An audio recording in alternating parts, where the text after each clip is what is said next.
lift up the skull of a male lover and inject mercury into it. He can only be satisfied if he sees the bloody scene with his own eyes. He is also a homosexual-faced necrophiliac, alcoholic, psychotic, serial killer, ogre, racist. He voluntarily degenerates into a demon and makes fun of the world. He is the real-life prototype of Hannibal, the most cold-blooded serial killer in the history of crime. Jeffrey Lionel Dahmer. On the morning of May 27, 1991, in Milwaukee Market, Wisconsin, two women were walking down the street and suddenly they saw a strange boy, who walked upside down, swaying from side to side, and seemed to lose his sense of direction, and more importantly, the boy seemed to be bleeding, and not far behind him, a blond man was always following him. And the two women immediately called the police, and when the police arrived, the scene was just as the women had witnessed, and the boy didn't have much blood, and it didn't seem to be life-threatening, and they saw the police coming. The blond man who was following the boy walked up to the police. And he told the officers that the boy was actually his lover, and that the boy was 19 years old, and that they were playing a special game, and that he was just drunk, so he was shaking, and the officers looked at each other, and they saw the playfulness in each other's eyes, and instead of disturbing the happy time of the two, they ordered the two women who called the police, and told them to quit the family game immediately. On the way back to the police station, the officers made fun of the gay man, but what they didn't know was that the crumbling boy was named Nelig. At only 14 years old, he was about to become the last victim of the blond man. And the blond man they were talking to was the world-famous murderer Jeffrey Mont. Jeffrey was born on May 21, 1960 in Milwaukee, Wisconsin, the second of 6 children. Pretty like a girl, he was often sexually harassed by the boys in the neighborhood when he was in elementary school, which made him twisted in this area from an early age, and growing up, Jeffrey found himself in love with death, and he was fascinated by all things related to death, and Jeffrey's father was deeply touched by this. And he noticed that his son often screamed in excitement because of the sound of animal bones colliding, and when Jeffrey was in high school, the family moved to Ohio, and when he was in school, almost all of his classmates didn't like to communicate with Jeffrey because they thought Jeffrey was weird. Sometimes he was silent.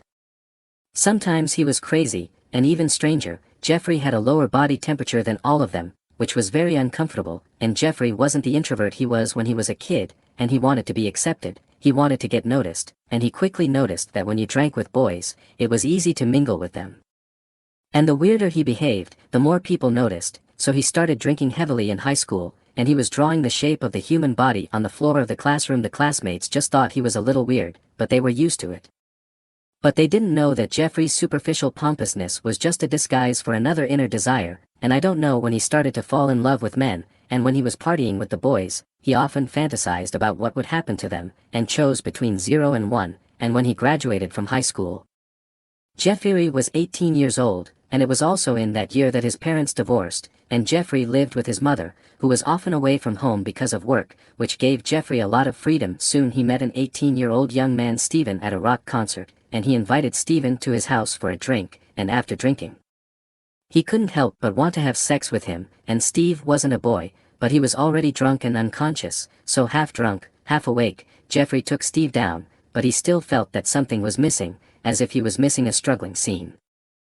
So he waited for Steve to wake up, and under the frightened eyes of the other person, he injected the drug into the other person's body, and then he opened the other person's skull with all his might and poured mercury into it, and after that, although Steve was still alive, he was no different from a dead man.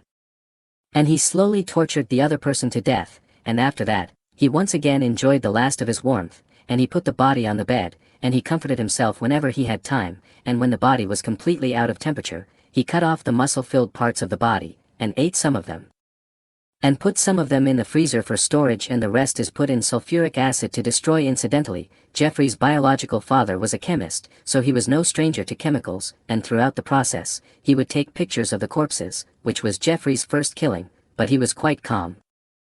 And after receiving a notice from Ohio State University, he went to school as usual to report and looked more like a good student than he had been in high school, but he was soon dissuaded from school because of his alcoholism, and since then, Jeffrey has completely stopped pretending, and he left his mother back at his grandmother's house in Milwaukee, working in a factory, and continuing to look for his next prey. He'll look for targets in gay bars, and because of his handsome appearance, Jeffrey often doesn't have to think about it, and his prey will fall into the trap of their own accord, and he'll still do the same as the first time,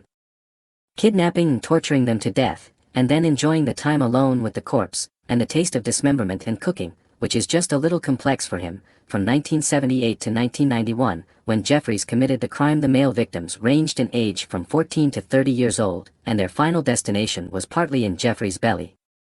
and partly in a pool of hydrochloric acid.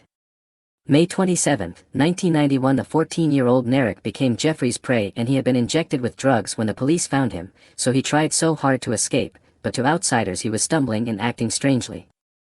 Narek wasn't Jeffries' last target. July 22, 1991, Jeffrey set his sights on 32-year-old Tracy. Like the other victims, Jeffrey took Tracy to his residence. He handcuffed him, threatened him with a knife, and said that he was going to eat his heart. Tracy was so frightened that he couldn't speak. This time Jeffrey didn't rush to do it. He pulled Tracy to watch TV with him, and wanted to cultivate a relationship before starting, but in the process of watching TV, Tracy took advantage of Jeffrey's inattention, punched him in the face, and successfully escaped, and Tracy's accidental escape also made Jeffrey successfully captured by the police. And the police were in Jeffrey's kitchen. 4 severed heads were found, and 7 flesh-stripped skulls were found, some of which were painted on them, and in Jeffrey's refrigerator, there were a lot of body parts, including 2 hearts, and in Jeffrey's bedroom, the police found a huge plastic bucket filled with dissolved human limbs.